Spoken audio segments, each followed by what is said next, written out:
ready to start cutting out our fusible applique shapes. And to do that, we are going to use our Cricut Maker, and we're going to use Heat and Bond Feather Light for the fusible web. First, I got to cut the piece of fusible web a little bit larger than the fabric that I require to do the pieces. And how I figured that out is I went through the Cricut Maker software. I put in the shape I wanted to cut. I told it how many of these shapes I wanted to cut after hitting make, and it will tell me about the size I would need for a piece of fabric. That's the measurement I used to cut my fabric and my fusible web, and again I cut them a little bit larger, followed the manufacturer's instructions, pressed it onto the back of the fabric, and now I'm cutting it so that the fusible and the fabric are flush, they're even. I find that if you clean up the edges by trimming them up like this, they're less likely to get caught on the cutting mechanism in the maker. So cut it bigger, put the fusible web on the back, and then trim it down. So now we're ready to put this onto the cutting mat. For Cricut Maker, there are different color mats. This is the pink mat for fabric cutting. The adhesive is not as strong as the adhesive on some of the other mats. The light grip mat also works really well with fabric, especially when you put the fusible web on the back. If you're just cutting straight fabric, no fusible, you need to use the pink mats. No matter what mat you use for the fabric with fusible web, you do need to brayer it down to make sure that it sticks to the board and doesn't pop up as it's being cut. This mat didn't have a lot of sticky to it, so I am brayering it quite a bit just to make sure it is really down.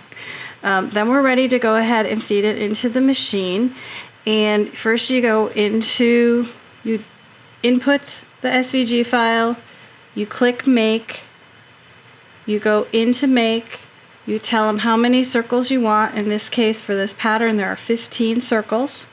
It will populate the mat with the 15 circles for you. Then you're going to go ahead and feed it through the machine. It will ask you what material you want. I like to use medium weight fabric like cotton, bonded.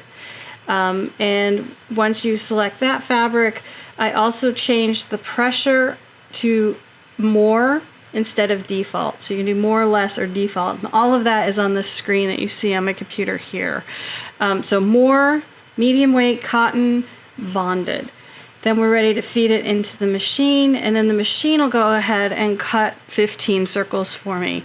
This machine is great because it does have a very powerful motor, and it has a rotary cutter wheel versus using just a straight blade, which makes cutting fabric much, much easier. I've also found the software fairly intuitive, and so you'll probably see more projects from us using the Cricut Maker. But we also always include the traditional patterns on how to do fusible applique, and you can always do it that way. And there's also a video on our YouTube channel on how to do fusible applique and how to finish the edges. So both of those methods will work for you. So we're going to go ahead and get all the petals and centers cut, and we'll be ready to start assembling our flowers. And once these flower centers are done, it is a good idea to peel up a corner and check that they cut all the way through before you unload the mat from the machine. That way, if it didn't cut all the way through, you can hit the C button again, send it back through, and it'll cut it in the exact same spot. If you don't check it first, and then you peel it off and it doesn't cut all the way through, when you go to reload it, it will never line up properly. So here we are, we're pulling away the excess fabric, and you can see there's our circles with their paper backs all done. And all we have to do now is cut all of the petals, and we'll be ready to go. Now you can see here where I'm pointing, when you lay it on your mat, and you go to do make, I have learned over time now to just shift all the pieces away from that edge so that you have some room. And here my machine wasn't quite calibrated, so you may have to calibrate your machine if you have something like this happen. I'm still learning with the Cricut, but I have to say I'm very impressed on how it cuts the pieces. So we'll get all the petals cut, and then we'll be back and ready for assembly. So I am getting ready to do the first step in the pattern, which is these little daisy blocks. I was able to successfully cut all of my petals and circles using my Cricut cutter. Obviously, I could have done it the traditional way, and I just got the machine and wanted to try this. But if you end up wanting to cut them on the Cricut, you certainly can. And now what I'm doing is I'm removing all the paper from the back of the petals, because that's all we have right now are petals and centers. There's no notes on these we need to pay attention to. And it's just faster to just assembly line and do them. So by scoring the back of each petal with a pin, it creates a crack and peel, so these peel right off. I am using Heat and Bond Feather Light on these. It's a very light, soft, fusible web. It does require that your iron be turned down to medium or medium low. If your iron is too hot, they won't stick. It'll kind of burn it away. I've learned that the hard way. But with that one adjustment on your iron temp, it works quite nicely. And that would be because you need to read the directions for whatever fusible product you're using and listen to what it says temperature-wise, and don't do what I did, which is just jump in and not check your temperature or your time for the fusible product you're using. There's lots of different products out there. I like using Transweb. It's an inexpensive fusible web that you can find places. Wonder Under is okay. I'm not a big fan of that one.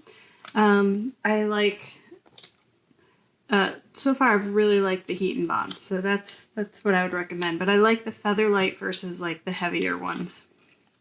So once we get all 120 petals done, we will go ahead and start laying out our daisies. Underneath what I'm working on here is an applique.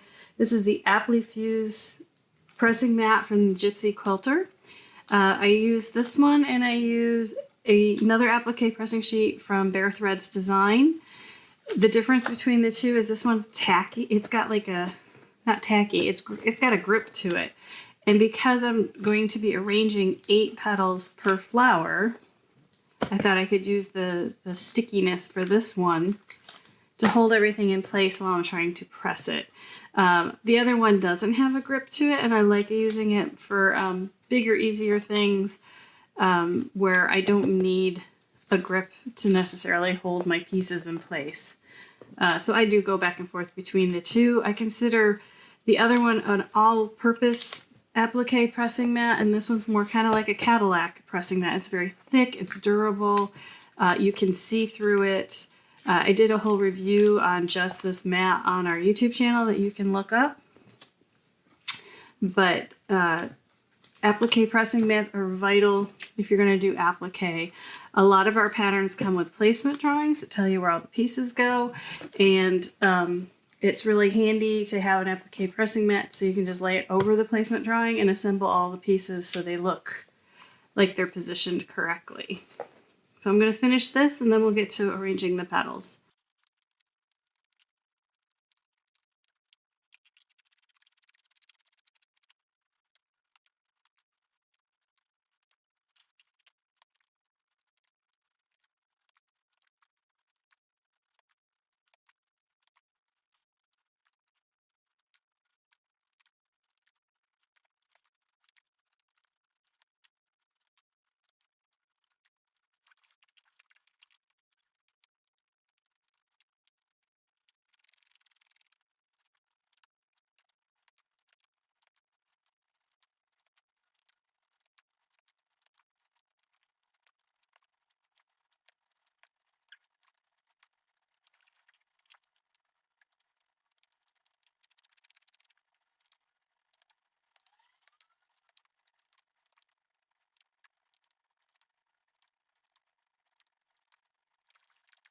All right, so we got everything together.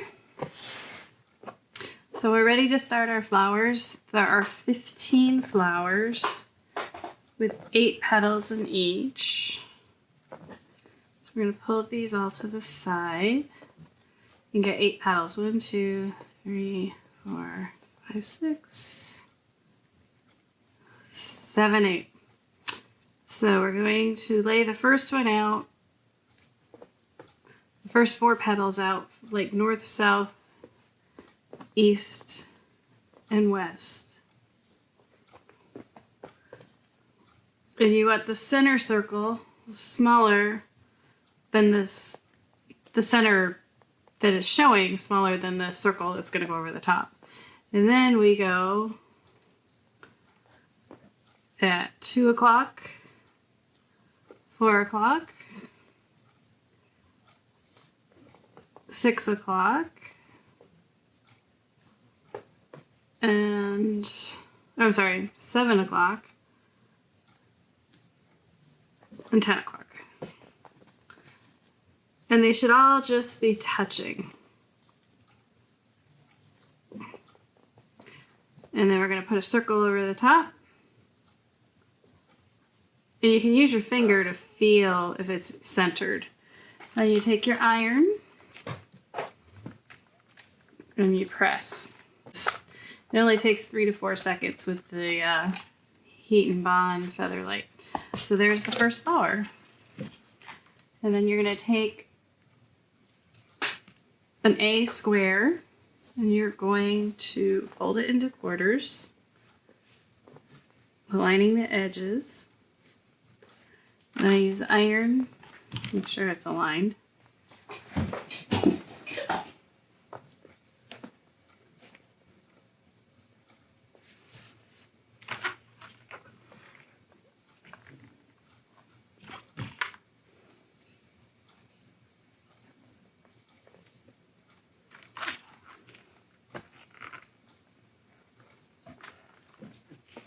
Okay, and then once I've done that,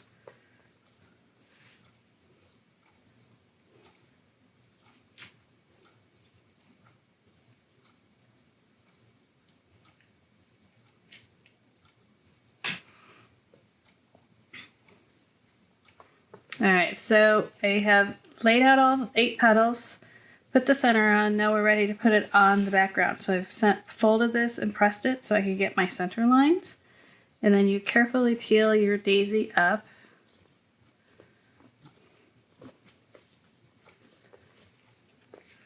And you're going to lay it on your square. And you want to make sure your petals are at least 1/4 inch from each edge. And then once it's in place, we just press it.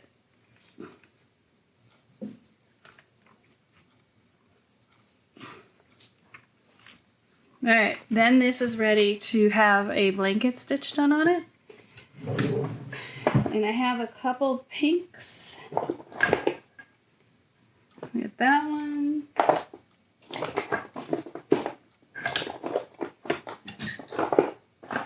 And I have this, which is a little darker. And I have a hot pink. So to test the thread for your applique, what you do is you lay out one thread, not the whole spool, on top, and it'll show you what it'll look like. And these are Aurifil threads. This one is a 40 weight, which is really nice for an edge stitch because it pops off. This is a 50 weight if I want it to just disappear into the background and not show. And then this one is more of a raspberry, which will outline it and let it pop, but it's a little softer than this hot pink. So I think we're gonna go with 5003 because I like the outline. All these soft colors, I think you need to have an outline to let it pop. So we will use that one.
the beauty of these daisies, if you don't think your daisies are all looking exactly the same, is that daisies aren't supposed to look the same. It's nature. So some of yours are a little bigger or a little smaller. It's perfectly fine. So however your petals come out is gonna be beautiful.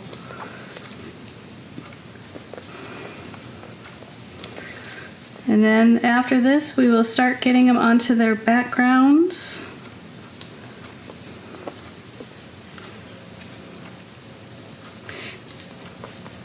And if you haven't noticed, these little arc bottoms, I'm just making them so they don't stick over each other, so they actually make a clean circle in the middle. And if it's making it too small, you just pull all the petals out, but you just keep this neat, and that'll keep the outer petals in a nice circle. So that's a little trick for you. And now I'm going to do it this way. I'm going to fold these in half this way.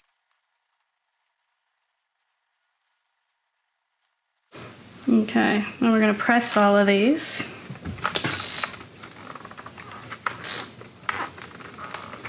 That's going to make that center line.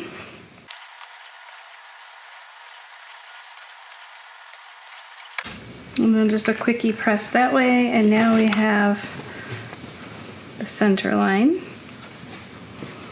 We take each petal, each flower, and you're going to lay it out so that these are on the horizontals and those are on the verticals. I don't think it matters, but it's good practice to have them all go the same thing. Alright, so we have all our 15 flowers ready to go. So we're going to take them over to the sewing machine and we're going to do the blanket stitch on all of these, and then we'll be ready to start piecing our quilt. I hope you've enjoyed this video, and if you have, make sure you like and subscribe below. You can find the Whimsical Workshop on our website, thewhimsicalworkshop.com, and that has all links to all of our other social media platforms. Thanks for joining us.